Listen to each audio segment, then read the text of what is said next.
اسی طریقے سے ایک مسئلہ یہ بھی بعض لوگ پوچھتے ہیں کہ تراویح کی تعداد کتنی ہے۔ اختلافی مسئلہ تو میں اس کو نہیں کہوں گا، اس لیے کہ اس کو خواہ مخواہ لوگوں نے اختلافی بنایا ہے۔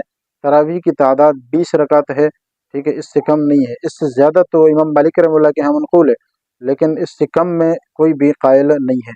اور اس پر امت کا سب سے بڑی دلیل یہ ہے کہ امت کا جو متواتر عمل ہے وہ اسی پر چلا رہا ہے۔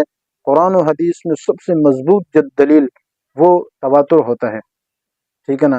تو تواتر کے ساتھ ہمارے پاس یہ عمل آیا ہے کہ حضرت عمر رضی اللہ تعالیٰ عنہ کے زمانے سے لے کر آج تک یہ جو تراویح ہے یہ 20 رکعت ہی پڑھی جا رہی ہے، اور آج تک ہمیشہ ہر جگہ 20 ہی پڑھی جا رہی ہے۔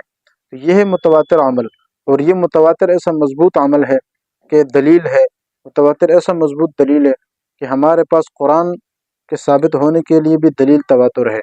صحیح بخاری، صحیح مسلم، حدیث کی جتنی بھی کتابیں ہیں، اس کے صحیح ہونے کے لیے، ثابت ہونے کے لیے ہمارے پاس سوائے تواتر کے اور کوئی دلیل نہیں ہے۔